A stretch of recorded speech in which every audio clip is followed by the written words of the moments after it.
happening right in front of my eyes. But please keep your standards high and don't settle. I love you. Godspeed. Mwah. First, your husband's a king. So, yeah, he's a king. But I want to touch on a couple things. First, I've never been able to wrap my head around being with a woman that isn't completely into it.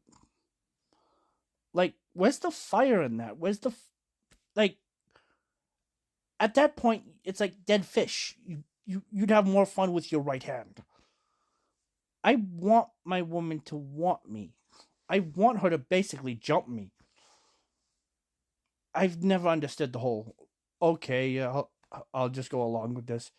How is that fun? How is being with someone that doesn't want to be there? I could never wrap my head around that. And yeah, if she's not fully into it, you're basically raping your wife.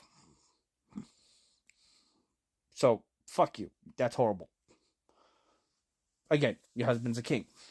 But the guys that would do that, not only do I don't get how you do it on a moral level, because she doesn't want to do it, and you're making her in some you might not be making her, but you're getting her to do something she's not fully into. That's borderline. So not only is it that fucked up moral thing you're doing, but how is that any fun? Like, yeah, you get your nut, but so where's the passion? Where's the fire? Where's the I'm gonna fuck your brains out? I'll make your eyes roll back into your head and completely drain you dryness. Where's the her wanting you? Sorry.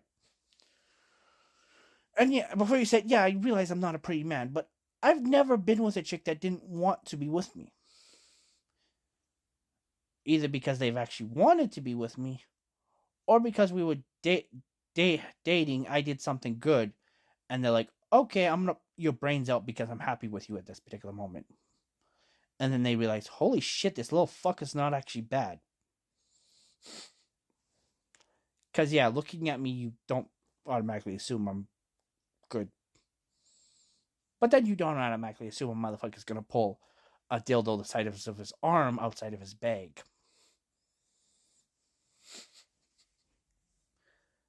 And guys, if you're not blessed, buy something that is. Toys are backup, not competition. 2. The emotional openness. Now, it's hard for a guy to be emotionally open. But your wife, your kids, and your parents should be the 3 people you should be able to do that for. Okay, maybe 6 people, depending on how many parents and kids you have. And I guess in some cases, how many wives. I don't blame. I don't shame anybody. So yeah, there should be some people you're allowed to be emotionally open to. Oh, and wives, if you don't let your man to be emotionally open with you, and then he's emotionally closed off, it's one or the other. Either he can be emotionally open with you, or he can't. That kind of thing doesn't work 50-50. It doesn't work. You can be emotionally open sometimes. That doesn't work. You either leave the door open or you close the door.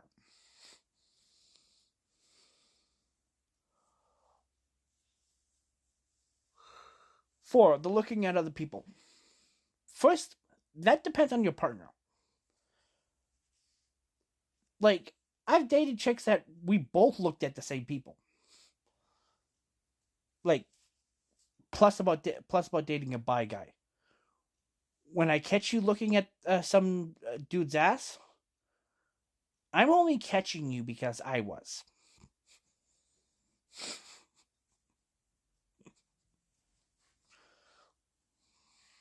But yeah, there's a difference between looking and staring.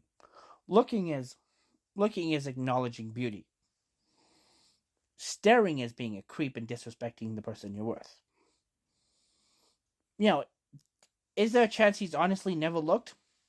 Yes. There's what I call love blindness.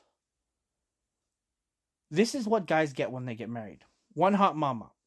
Go check out the song I've said 1,000 times. When a guy's truly in love, that's how he sees you. The extra love handles, we don't see them. The receding hairline, the grays, doesn't exist. The little bit extra hair because you haven't shaved in a month, who cares?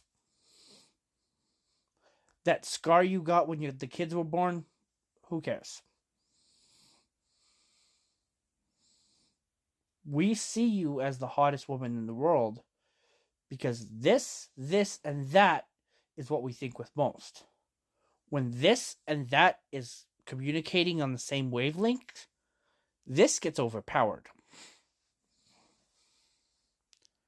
And fourth, the kids thing. Actually, I have friends of mine that, when they got together, decided to adopt for the simple fact that he would not make her go through that kind of shit that women have to go through. And they both wanted kids. So adopt. It's just like puppies. You can buy a puppy or you can adopt a puppy. The important part is you get the puppy. And the foster care system is fucked up and needs good people to take good kids. So even if you want kids, you should never force your partner into having them. Because blood don't make love. Love makes blood. Blood don't make family. Love makes family.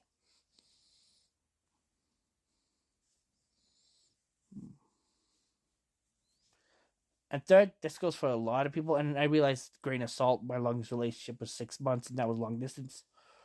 But parents were married for 50 years. Grandparents were married for almost 70.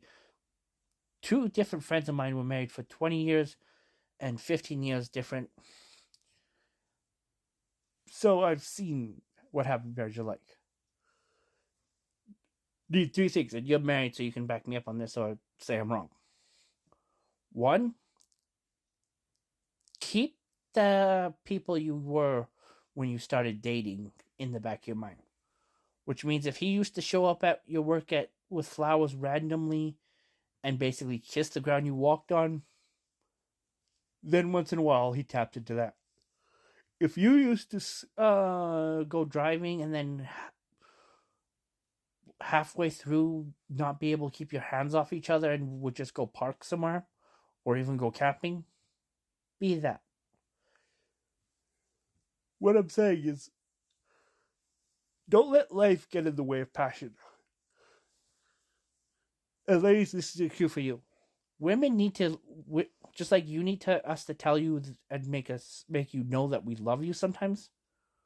We need our girl to make us know you want us. Because we never get confused if you love us or not. Women shows their love every day. But sometimes you need to show that you still want us. That was still that hot guy that you started dating. That was still that guy that just because we were making out, you missed your plane. We're still the guy that drives you crazy. Because we know you love us. You are good at showing love. Just like we are good at showing the fact that you never have to question whether your man wants you. We never have to question if you love us. But a good relationship, you never have to question either. So yeah, once in a while, you don't have to, your man, well, it definitely shows you that you want him. But once in a while, tell him how hot he is. Tell him you love that hairdo. Tell him you love that shirt.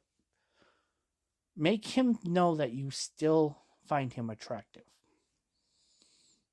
Because you show your love every day. But sometimes the attraction doesn't come across. Because life, kids, house, job, blah, blah, blah. And you should never put your career on the back burner for anybody. The only person that should have control over your career is your employer.